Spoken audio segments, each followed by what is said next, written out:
following is a production of DallasCowboys.com and the Dallas Cowboys Football Club. How about them Cowboys?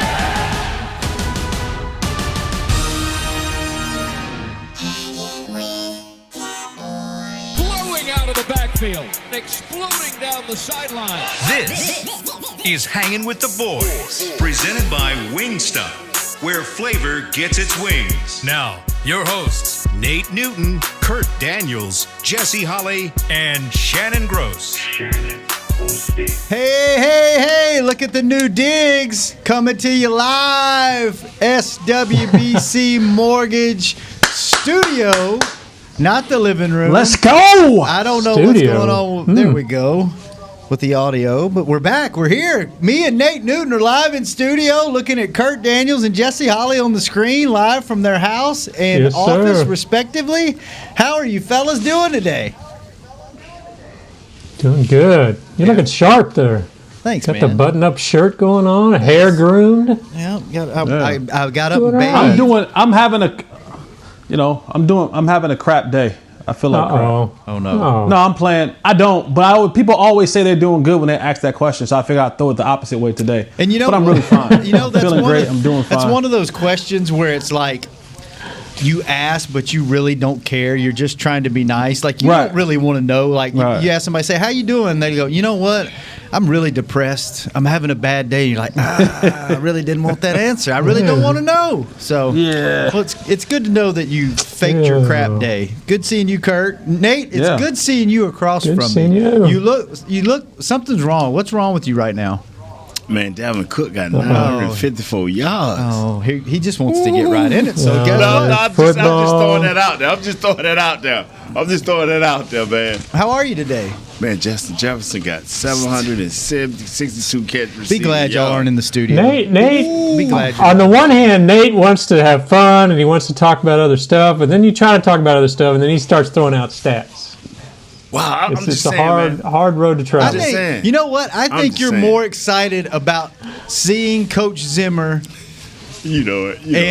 and I think the Vikings are your pet cat in the NFC. That's I right. think you enjoy watching them and talking Ooh. about them more than you do the Pet Cowboys. cat. Nah, not more than the Cowboys. I enjoy talking about the Cowboys, but Zim is real to Why the do bone. why do you like Zim so much? He's direct. Anybody that's direct, and he expects for you to do your job, and he demands that you do your job. And so, coaches like that I like, because coaches like that they help you be a winner. I mean, if you got any kind of competitiveness in you and any kind of desire to be something special, he's always trying to be there in that way and trying to help you. So that's why I like Zim. He's straight cat, man. Did you have any dealings with Zim along Just the a way? little bit, man. We wasn't real close, but we would holler at each other. I think after he left the Cowboys, I would see him during the offseason here and there, and we would sit down and chop it up, and I would ask him questions, man, just, trying to test his knowledge. Not so much as the X's O's, just how he looked at players, because I saw him a couple of times at the Senior Bowl, and he's up in the press box, and a lot of head coaches won't take the time to go look at players. I mean, truly be taking notes and looking at players, and that's him. He will go out, and Belichick does the same. Guys like that, man, they go out. They ain't talking about just shopping for the groceries. They talking about making the groceries, dog. Yeah. Jesse, were you around Coach Zim at all? Nope, never met the man. He never met me. Probably wouldn't care to meet me. But you're nah. Jesse Holley. You're Mr. Fourth and Long. Of course he would care to meet you. Yeah, right. He'd be like, little boy, move.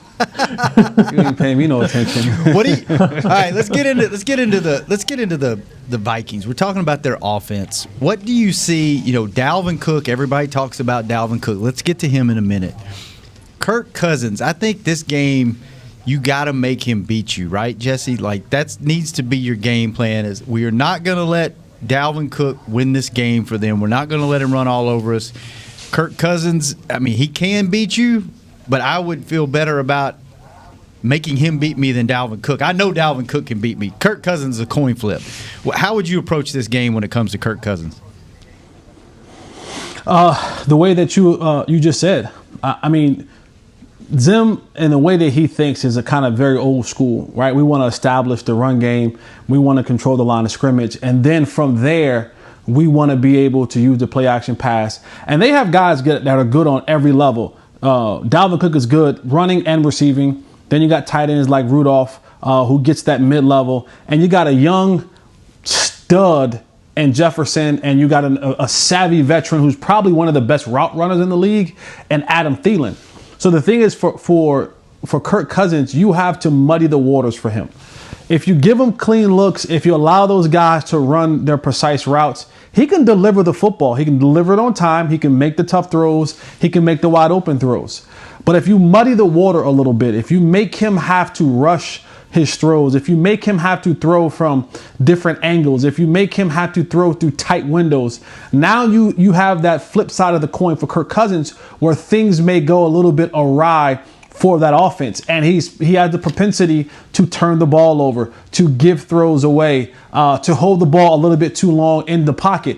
So for me, I don't want to allow them to get Dalvin Cook going, because if they do, he's going to be able to play action pass, tight ends, and then hit you over top of the head. So even though you stop the running game, you still have to muddy it up. You have to make the looks different for Kirk Cousins and make him have to see quote unquote ghost and things that are not actually there, and make him throw the ball right to you, because he has the ability to do so. Why don't you think he gets more credit? He gets so much criticism. He's almost kind of seen as a laughingstock in some ways. But I mean, statistically, he's almost maybe a top 10 quarterback. Why doesn't he get more credit? Because he doesn't win the big games. He doesn't win the big games, and then he's too inconsistent. Is that you'll have a Kirk Cousins that'll get 300 yards passing, 350 yards passing, 3 touchdowns, 4 touchdowns, and then you'll have the Kirk Cousins who couldn't hit the wide side of a barn and has a 3 interception game. So the biggest problem with Kirk Cousins is he doesn't have that level of consistency that allows you to put his name in the conversation with some of the best quarterbacks in the league. He's always up and down with his play, and that's part of the reason why they didn't pay him in Washington, and that's part of the reason why the Vikings hadn't had the success that they thought they would have or should have with him at the helm at quarterback, because of his inconsistencies at quarterback. I agree with you 100%, Jess. He got 11 interceptions right now, 17 TDs. They got 13 rushing TDs. So when you look at a guy like this right here, man, who rides in the valleys, as long as he rides on the hills, you're in trouble. And if one criticism for Brother Zim that I have is, and he re-signed this dude. He re-signed this. I guess he said, this is my baby, and I'll ride with it, and I'll rock the cradle with it, man. But you should have dropped that baby on the ground and went on back to bed. I'm serious. Wow. Well, he may be in the perfect system now, like Jesse said. I mean, he doesn't have a 300. He's got one 300-yard passing game this year. So, like Jesse said, he's in the perfect system now with the weapons around him. I mean, they may be just fine with him, I guess. I tell you what. See, the thing with him is he's fine when you add a healthy Dalvin Cook. Yeah. When Dalvin Cook is out and all the pressure now is on Kirk Cousins to be, and on all intents and purposes, to be the Aaron Rodgers, to be the Drew Brees of that team, that's the kind of quarterback that he's not good at. He's not good at always putting the game on his shoulders to win. But if you can alleviate some of that pressure by having a healthy Dalvin Cook and giving him the ball 30 times a game, whether that be rushing or receiving, because he's damn good at both of them, now that opens up the passing game for Thielen and Jefferson and Rudolph and old guys like that. Now you have the perfect mix for Kirk Cousins, because he doesn't have to do it all. He can just do some of it, and at that's when he's in a comfortable space. When I know I can hand the ball off and get 4 or 5 a clip, or I know I can throw the ball to the tight end or to the receiver, when he has to do it all, that's when he gets into trouble. That's when your team is relying on him a little bit too much. That's when he's the bad Kirk Cousins. But couple him with a healthy Dalvin Cook, and now you're talking about, you cooking with fish grease right now. Would you rather have a healthy Kirk Cousins and Dalvin Cook, or a healthy Dak Prescott and Ezekiel Elliott? I'd rather Zeke and have Dak. Zeke and Dak. Yeah. That goes without saying. And that's not being a homer bias. That is because you always So gonna the go with quarterback's the better better? quarterback. You always gonna go with the better quarterback. because the better quarterback ought to be able to dictate tempo and help that running back. I'm telling you, quarterbacks that are good like Dak can lift up the players around him and make it easier for them. Kirk Cousins, like you said, we need it for the cover to be full for him to be successful. That's true. Shannon, we're waiting on you. What's our next thing, I baby? was just waiting to see how awkward I could make it with. Being cool. I mean, you froze on us yesterday. I was just going to see how long we could let the awkwardness go. So, Well, we talked, in the past, we used to say that Dak Prescott was only good because of Ezekiel Elliott. Are we seeing now that it's really Zeke is only good because he had Dak Prescott? No. At the time, Zeke was the man. At the time, Zeke was breaking off 65-yarders, running screens and all that right there. And remember those days, Nathaniel? Remember those days when Zeke was breaking all 65-yard runs and he was breaking tackles and making folks miss? Yeah. Woo! Remember those days, Nathaniel? Coming back. Man. And they are coming back. What happened to those days, Nathaniel? You said it like 6 times. They're coming back. You heard it on the show first. This year or next year? No. God. They'll be back next year. Next year, okay. Okay. We saw Dak. Remember those days, Nathaniel? Remember them days when Zeke was running all? Zeke was doing all this, and it was like, remember Zeke was like, remember Zeke was doing all that, Nathaniel? Nathaniel, remember Zeke? He was getting the ball, and he was getting it. I like to see a pop Jesse. It was feed me. Jesse got into the Halloween candy. Yes, today. sir, he did. Well, I like that. Man, remember those days, Nathaniel? Yes, I do. And they're still here. Man, we just like Zeke breaking off 65-yard runs. Zeke running. He was spinning. He was bringing a hammer down on Cam Chancellor. Remember those days, Nathaniel? Yes, sir. Oh my God, man! Like your brother. Big Nathaniel. Feed me. Nathaniel. He's screaming so loud that it's cutting out of my headphones. He put so many amps in my ears that it's cutting out. You sound like your aunt doing the election on your brother.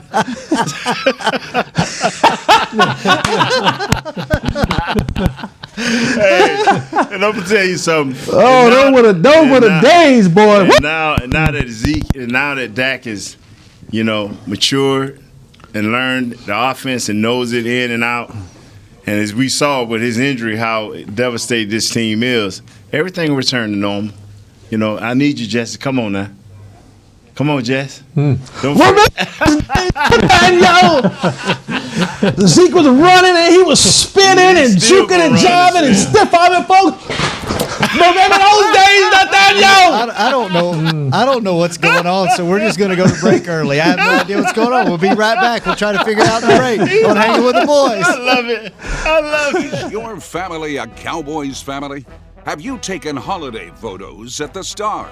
Was your wedding theme blue and silver?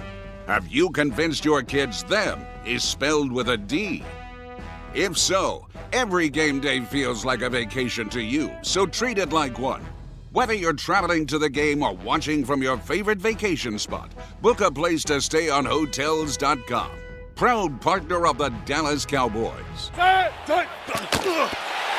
Just like all of you, we at SeatGeek can't wait until we're back in the stands at full strength cheering on the Cowboys and singing along to our favorite songs again. We're using this time to make discovering, buying, and selling tickets to events in Dallas easier. Plus, every ticket purchased on SeatGeek is protected by our buyer guarantee, which means you'll get your money back or better if your event is canceled. Guaranteed. Download the SeatGeek app today, and when the time is right, let's go. SeatGeek. Grab some OtterBox gear and get ready for Hanging with the Boys. From rugged venture coolers to tough as nails elevation tumblers, we've got what you need to keep your game day drinks frosty and your football feast ice cold. And with cases, screen protectors, and power accessories, you can defend your phone and stay connected to every play. Gear up at OtterBox.com and amp up the fun of every Cowboys game. That's OtterBox.com. Dear, it's 1908. Don't you think we should get electricity? And stop using candles to see at night. It's just electricity lights up the room fast. It's more reliable than candles blowing out, and people seem to love it nationwide. Well, candles are... Dear, did you just run into the wall? Nope. May I have a new candle, please? Historically, switching to new technology is a no-brainer. Today, it's AT&T 5G. Fast, reliable, secure, and nationwide. Switch to AT&T 5G. It's not complicated. 5G requires compatible plan. May not be in your area. See att.com/5G for you for details. Back to Hanging with the Boys. We are back. Apologies to Wingstop for me not kicking off the show with the Wingstop sign, but thank you for sponsoring this and letting us have fun on this show. And also thank you to Tommy John. You know what, Kurt? You can adjust your cleats, you can adjust your pads, you can even adjust your helmet, but seriously, don't adjust your underwear. Do you miss reading these? Oh. Sure, yeah. No, you're doing a fine job. Because if you adjust your underwear and it gets seen, it cannot be unseen. Tommy John's fabric keeps you cool and dry on the field or in the stands, and now they even have loungewear. Yeah, loungewear, Jesse's favorite. Shop underwear at TommyJohn.com/Cowboys for 15% off your first order. That's TommyJohn.com/Cowboys. You know what? I'm going to wear my Tommy Johns on the show tomorrow because I'll be at home. Ah, awesome. In my apartment. Okay. I think Jesse and I should get an extra pair of Tommy Johns. You guys, you're getting all the royal treatment. You're in studio. You're having venison soup, whatever that is, candy. I mean, you guys are living the good life. Me and Jesse are, we're schlepping it at home. We are. There you go. We are. Get out and live a little, Kirk. We need more. Get out and live. We need more benefits. Oh, by the way, we need to have family dinner again soon. We need to set that up. I miss you guys. We need to have a safe, socially distanced family dinner in the near future. Great. Okay. Glad to hear you guys are all on board with that. Awesome. Well, I'll just go eat with Chris. I'll just go with Chris. It's fine. Me and Chris will go on dinner. All right. Let's get when and where. Just let us know. Okay. All right. Let's get back to it. Adam Thielen, Kyle Rudolph, Justin Jefferson, which is probably now considered the top rookie receiver in the NFL. What are we looking at, Jesse, from the skill positions? What do we have to be worried about the most? That's not including Dalvin Cook. Everything? All of it. Why is this team not better than what they are? I don't know. Defensively, they're good. I'll tell you this right quick, like before Jesse go into his spiel, is the fact that they made a conscious effort, especially after the Bar and the other guy got hurt on the defense line. They made a conscious effort to play a lot of their rookies in the first 6 games. And now it is paying off. And after the bye, the last 3 games is paid off. They are paid to combined 7 rookies, 3 of them starters, whether it's injury or whether it's just by design. Zim is saying, you take that quick punishment, that adversity, put it out front, get it behind them. So now these guys, the game is starting to slow down for them in the second half of the season. So now they're making a push. I mean, maybe a little too late with Green Bay, but they went in Green Bay backyard 2 weeks ago and thumped them. So these guys are starting to find themselves. As long as that guy, Dalvin Cook, stays healthy, everything can thump. And then Justin Jefferson, nobody thought this. Mm-hmm. Everybody thought he was just an inside guy. Representing him and his boys thought bigger and better of him. Go ahead on, Jess. Give him your spiel, baby. But that goes back to your point, Nate, right? You talked about it earlier. Zim is one of those head coaches that actually doesn't just send assistants and personnel people, but he actually goes and sees things himself. And he saw something in a guy like Justin Jefferson, because you look at the mold of what these receivers have been in the last couple years. You've had Trevon Diggs, you've had Adam Thielen. Those 2 guys, they aren't burners. These guys aren't super athletic. They aren't big guys. What do they do well? They catch the football well, and they run precise and terrific routes. And Justin Jefferson falls right in the line with those guys. That's why you were able to get it. This is why you were able to go and let us, the guy like Trevon Diggs, go to Buffalo, because you saw a guy like Justin Jefferson that you said, you know what? This is a guy who fits into our system. And then the quarterback that you have in Kirk Cousins, he needs guys like that. He's not looking to throw the ball, Randy Moss style, 80 yards down the field. He needs guys who are able to run precise routes, because that's the type of offense they run. And they're really good on all 3 levels. Running the football, mid-range with that tight end and Kyle Rudolph, and then anything past that 12 to 15 yards with your route running with Adam Thielen and Justin Jefferson. I mean, they have a solid unit. The reason why their record doesn't probably indicate how good they really are is partly to what Nate was saying early, and they had played a lot of rookies, but also Dalvin Cook was hurt. He was hurt multiple times this year. And when you don't have him in that lineup, it changes everything. It doesn't give you that same dynamic where any play he can go to the house. And then not only do you have him in the running game, his vision, his burst of speed, his elusiveness, but also you have him in the passing game. He is a hell of a receiver. And I think that's part of the thing that we talk about the running and how they want to, control the line of scrimmage. But they watch film. They've seen how terrible we've been when it comes to linebackers matching up with running backs. I guarantee you they're going to try to find ways to line Jalen Smith and Leighton Vander Esch and Sean Lee and whoever else is playing that linebacker position. They're going to try to find the matches where they can get their running back, Dalvin Cook, against one of our linebackers who have struggled this year in space and in coverage against running backs. How does that work? When they're trying to do that, well, like Jalen Smith, will he go wherever Dalvin Cook goes? He goes. Jalen Smith will spy him all game, or do they switch it up where if he's on this side, Leighton will. If they do doubt, on that side it's Jalen. How does that work? They're gonna have to play it. They're gonna have to play it by the numbers, like you said. This the second time. If Jalen got first guy out of the backfield, first guy off of the line, then he'll take him. Same with Vander Esch. They ain't spying up nothing. Now, they should know where this guy is at all the time. But this is a guy, you talking about a guy that can get quick in a hurry. You spying this guy right here. Suppose you get bumped.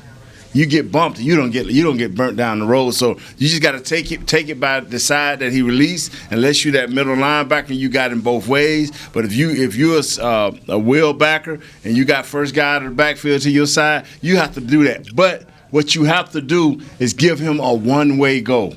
It ain't don't never sit back off him like you got great feet and give him a two-way go. You make him go one way, and you try to run him into the sideline, or you try to run him into a safety. All right, I got a question. This is one of the 10% answers that I don't really know the answer to that I referred to the other day on the show. This is just me trying to educate myself. Right. As the person that has never played professional football, you always hear on broadcasts and you always hear on shows and you always hear people talking about you always have to know where that guy is on the field. That goes for like your DeAndre Hopkins, your Dalvin Cooks, your Ezekiel Elliott's, your elite talent.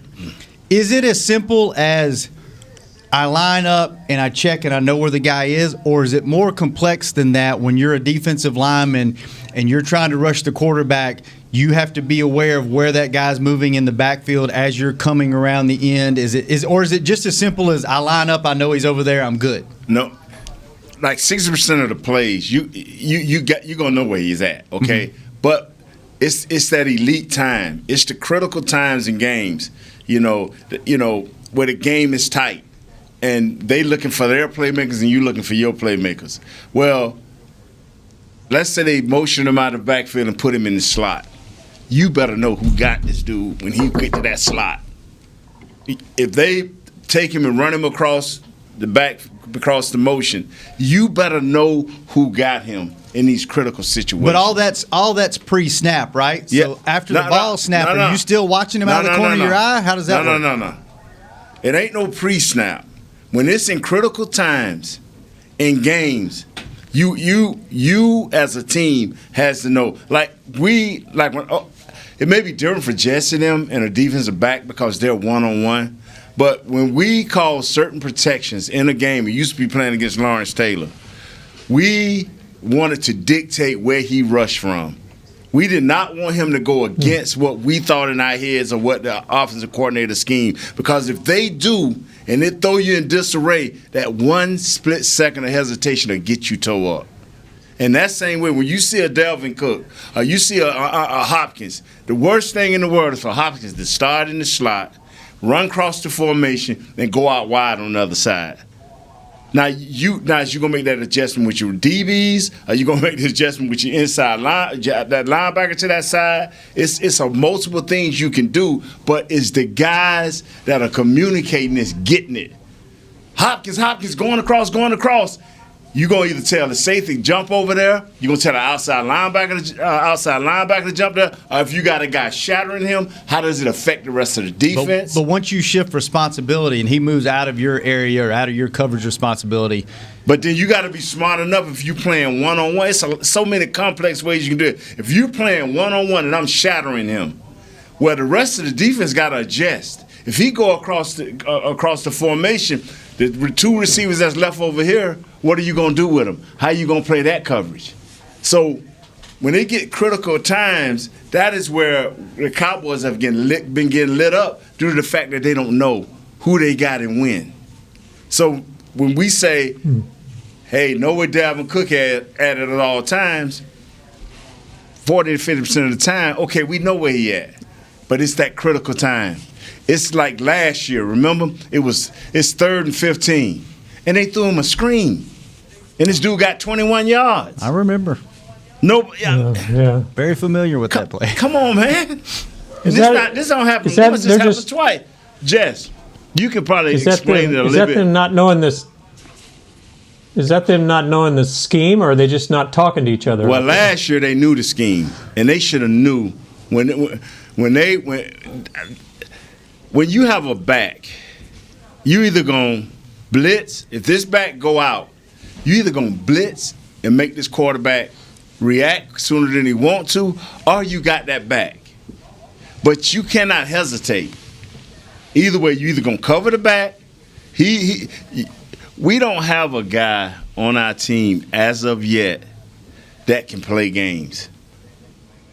And what I mean by that is Lawrence Taylor used to sometimes he'd be to my left, outside linebacker, standing up outside 2-A.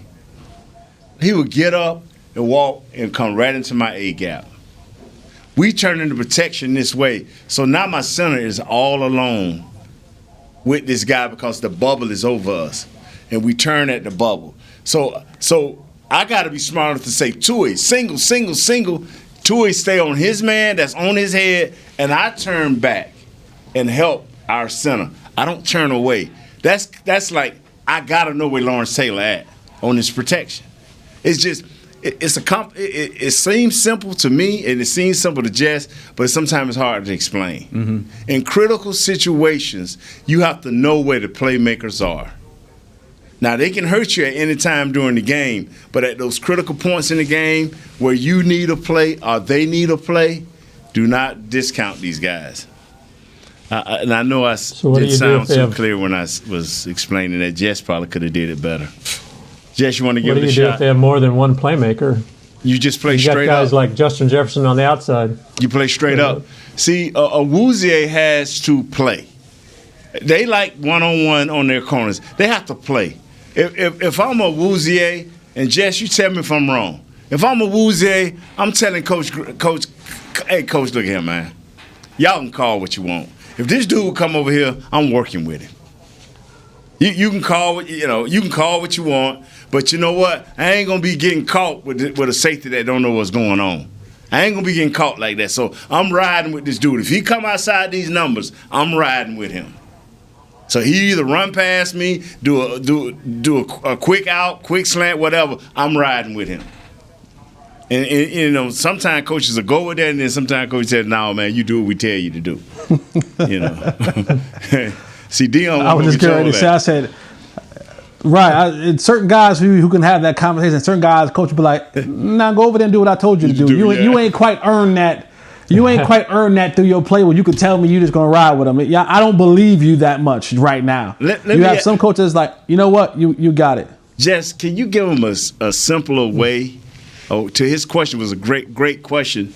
And I think I explained it to people that have a little bit of football knowledge, but can you make it even simpler what I said? Yeah, and I understand that. Like, right. you always know, okay, there he is, there he goes in motion. I think my question, Jesse, was more of once the play starts, are you still, in your subconscious mind or your side eye, your peripheral vision, still having to account for a playmaker like Dalvin Cook or someone like that? Or once the play starts, are you focused on your assignment, and then that guy's out of your mind? If he's not your assignment. Yeah, if he's not your assignment, okay. Yeah. But yeah, it's about your assignment. Yeah. Now, I'll say this. This goes back to knowing one, your assignment, but also studying film and saying, you know what, it's third and whatever, it's fourth quarter, all those little idiosyncrasies that happen in the game, maybe I take a slight step outside because I've watched film, and in this formation on kind of these down distance, he likes to outside release and get leverage. And now if I take a step outside, maybe I make him bubble out some more, and now it takes a step off. But once the ball is snapped, it's assignment. Yeah. It's assignment, and yeah, where he's at, but if your assignment is hook to flat, then damn it, get the hook to flat. And then you hope the next guy who's supposed to be wherever he's supposed to be, middle or whatever, or over the top or underneath or whatever it may be, that they'll get there. And Kurt, you had a great point, is what happens when you have multiple guys who are playmakers. Base. It comes down to who are the lesser of the evils, right? Who is the less of the poisons? It's like if it's Randy Moss standing outside and it's Gronk, at the tight end, and then there's a shifty running back in the backfield. Well, I'm going to take my chance with the shifty running back because he's the lesser of the three evils. You know what I'm saying? So it's all about how can I lessen the blow? And sometimes, you win some and sometimes you lose some, but that's that unique chess battle that you play within the football game, because you have to be able to guess right. You have to be able to plan right. And you hope that I have the players that can stand up and make this 1 or 2 or 3 stands that will make us victorious at the end of the day. Sometimes it works in your favor. For the Cowboys, it hadn't worked in our favor, especially a lot this year, especially when it comes defensively. But, we've seen it happen on our side when we've had, Amari Cooper against Philadelphia, a pass that should have been intercepted was tipped and caught and ran for a touchdown. We've seen it times where Zeke, when he was back running 60-yard plays, Nathaniel, remember those 60-yard runs? When he was back doing those 60-yard runs where, they had guys committed to the line of scrimmage. Still do. And then the one guy doesn't make the play that they need to make, and out. Still he do. Ain't busted 60-yard runs, Nathaniel. Still do, Jesse. He ain't busted 60-yard runs, Nathaniel. Still do, Jesse. But those are the type of plays where it's pick your poison. But you try to set yourself up in a situation where every area is covered, and you make the quarterback then have to beat you with the throw or making a spectacular play. And if he does, you tip your cap to that man, and you either win or lose it, or you live to see another play. Before we go to our last break, I brought up Hopkins, and I meant to ask you this earlier in the week, Jesse. Just to the naked eye and the average fan or even the avid fan, the catch that he made the other night in the end zone over 3 guys was unbelievable. Talk about how hard that play really was for him to make as a wide receiver. Is that just incredible that he was able to come down with that ball? There's only a select few people in this entire world that can make plays like that. One, he has the skill set. 2, it also helps that he wears a size 6X gloves. Now, I have big hands, and I was a 3X glove. So imagine what a 6X glove looks like, right? That's like some pretty big hands right there. But I can't even explain that. There's only a certain few people in the entire universe that can make plays like that, and he's one of the guys. And we've seen it firsthand, who can just make plays, and you're just like, how did he do that? But that's why he's one of the best to ever do it. If you haven't watched his post-game interview, I don't look at him as one of the trash-talking wide receivers. And he didn't really trash talk. He just stated the facts. Go Google his post-game interview after the game. It was pretty damn funny, and he didn't even say very much. So, all right, we're going to take our last break. When we come back, we're going to get into a little bit of Cowboys defense, and we'll see how many more times Jesse can say it, Jesse. Say it. About Zeke. Yeah. 65 yards. He ain't making those 60-yard runs, Nathaniel. When we come back on Hanging with the Boys. Just like all of you, we at SeatGeek can't wait until we're back in the stands at full strength cheering on the Cowboys and singing along to our favorite songs again. We're using this time to make discovering, buying, and selling tickets to events in Dallas easier. Plus, every ticket purchased on SeatGeek is protected by our buyer guarantee, which means you'll get your money back or better if your event is canceled. Guaranteed. Download the SeatGeek app today, and when the time is right, let's go. SeatGeek. It's game day. You know what that means. First, kebab prep. Steak, pepper, onion, steak, pepper, onion. Next, a counterclockwise lap around the room. Now the lucky grease-stained jersey goes on. And lastly, the dance. You know the one. This is a game day ritual no matter where you are. Whether you're traveling to the game or watching from your favorite vacation spot, book a place to stay on Hotels.com and keep the tradition alive and well. Hotels.com. Proud partner of the Dallas Cowboys. Grab some OtterBox gear and get ready for hanging with the boys. From rugged venture coolers to tough as nails elevation tumblers, we've got what you need to keep your game day drinks frosty and your football feast ice cold. And with cases, screen protectors, and power accessories, you can defend your phone and stay connected to every play.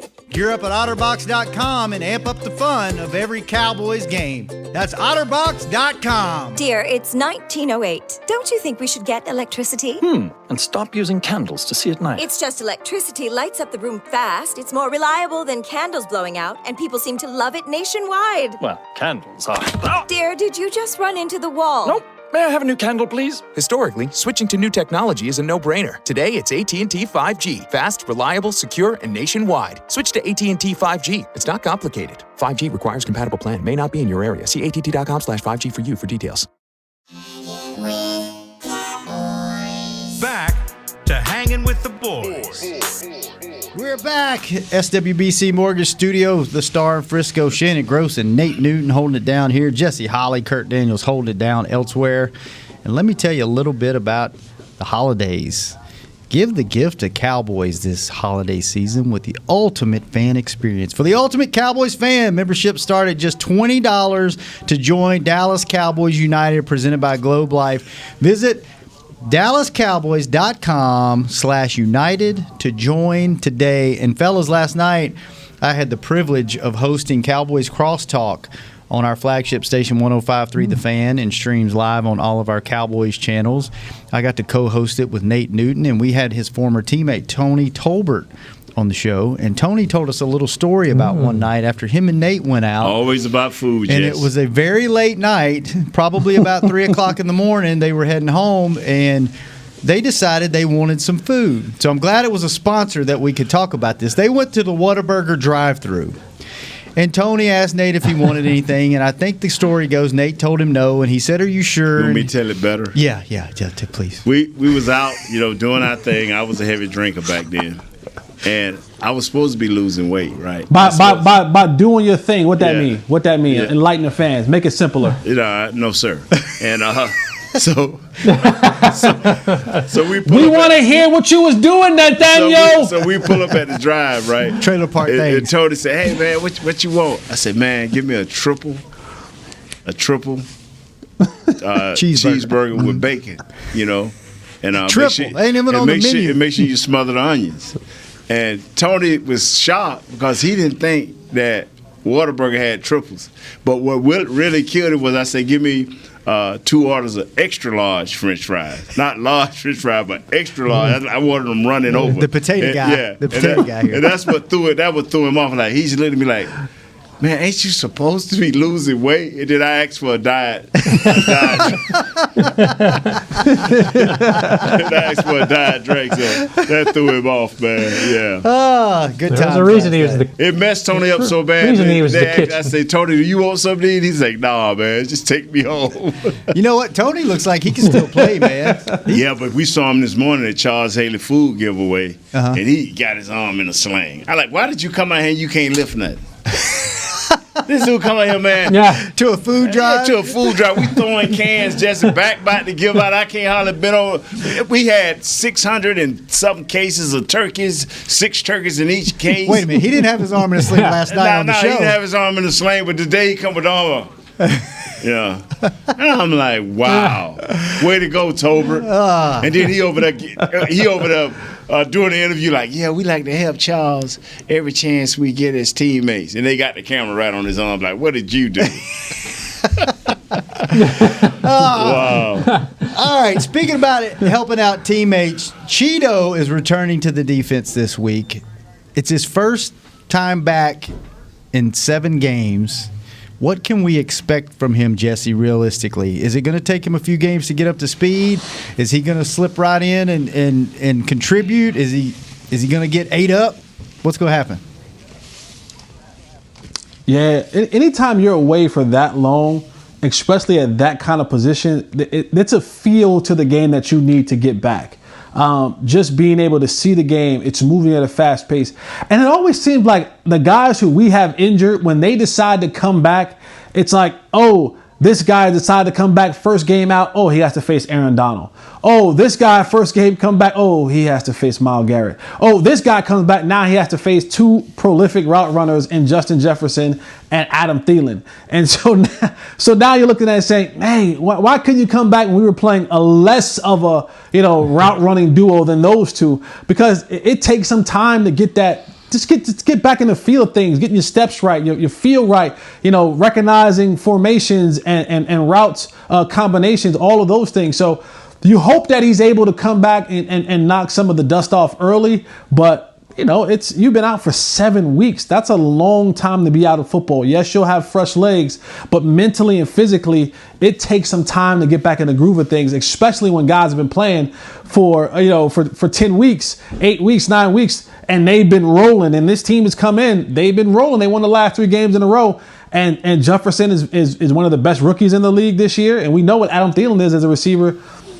So, let's cross our fingers and hope we don't give up too many big plays. Nate, keep him with the... I wanted to ask you this before. Go ahead, Kirk. Well, I wanted to ask this before. It's kind of maybe old news, but, how much is Trevon Diggs being out now going to hurt his development? You know what? That's a touch and go thing. That's a touch and go thing. You want him to get as many reps as he can in his rookie year, but if he used this time wisely, man, go back and self-scout, talk to some people that's got knowledge and understanding of the game, and say, hey, man, what you think about this? What you think about that? He can come back, man, if he come back this season and be a much better player. But if he don't, he still got a wealth of knowledge, man. He faced some dogs.